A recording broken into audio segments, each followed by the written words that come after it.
សរសេរប្រិមិត្តវិទ្យុដើមត្រាវ FM 2015 MHz ផ្សាយចេញពីដើមត្រាវក្នុងកម្រិតព្រៃកង់ 4 គីឡូ 4 ខាំផ្សាយជំនួយចំការត្រាវជាទីគោរពរាប់អានកម្មវិធីព័ត៌មានទស្សវត្សបានត្រឡប់មកជួបប្រិមិត្តសាជាថ្មីវិញតាមសន្យារយៈពេល10ឆ្នាំម្ដងក្នុងពេលវេលានិងម៉ោងដដែល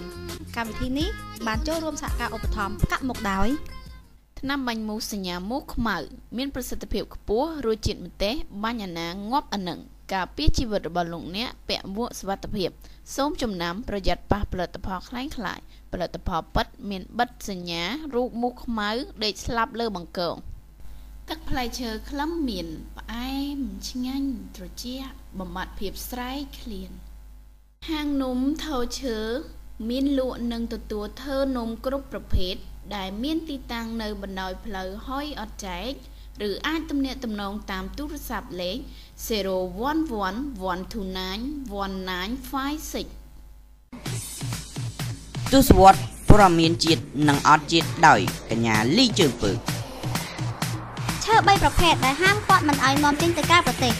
ពិធីសម្ពោធអាកាសយានដ្ឋានថ្មីក្រោមអធិបតីឯកឧត្តមហេសុតវិបត្តិសេដ្ឋកិច្ចបានផ្ទុះឡើងសារជាថ្មីម្ដងទៀតនៅឆ្នាំ2015រីឯព័ត៌មានអន្តរជាតិសង្គ្រាមជម្លោះដែលសមុទ្ររវាងកោះឌៀននិងកោះដេះលោកសៅក្មេមហាសេដ្ឋីវ័យក្មេងនៅតំបន់អារ៉ាប់ចូលរួមវិនិយោគទុនបង្កើតអ៊ីឈិនឡូវឈើ3ប្រភេទដែលរាជរដ្ឋាភិបាលហាមមិនឲ្យនាំចេញទៅក្រៅប្រទេសទី1ឈើក្លឹមមាន2ឈើសាឡាវបឹង3ឈើបេងញៀងខ្មៅ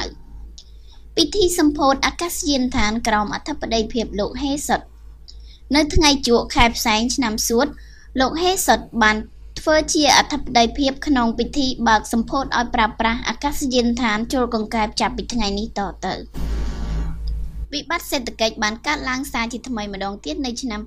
2015ថ្មីនេះវិបត្តិសេដ្ឋកិច្ចបានធ្លាក់ចុះជារៀងរាល់ថ្ងៃគ្រប់ក្រុមគ្រួសារដោយសារតែយុវវ័យធំមុនអាយុនិងយុវចាស់មុនអាយុបានបបួលគ្នាចូលរោងការដើម្បីគីលូស្របច្បាប់ដូច្នេះហើយបានជាសៀងនិងអំបិលឡើងថ្លៃសង្គ្រាមដែនសមុទ្ររវាងកោះឌៀននិងកោះដេះបានផ្ទុះឡើងនៅកណ្ដាលវាលស្រែសាហារ៉ាដែលមានមហាចៅផៃរិខិនបង្កចលាចលពេញផ្ទៃប្រទេស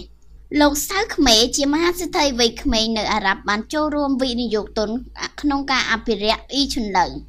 អ៊ីឈិនឡូវគឺជាកន្លែងមួយដែលមនុស្សទូទៅគេស្គាល់និងចងចាំជាប្រវត្តិសាស្ត្រពីសម័យមុនរហូតដល់បច្ចុប្បន្នគឺអ៊ីឈិនឡូវមានលក់ទឹកស៊ីអ៊ីវគ្រប់ប្រភេទអវសាននៃព័ត៌មានទស្សវត្សជាទីបញ្ចប់នេះនាងខ្ញុំលីជើងពើកសូមអរគុណសូមជម្រាបលាសន្យាជួបគ្នា10ឆ្នាំក្រោយក្នុងពេលវេលានិងម៉ោងដដែល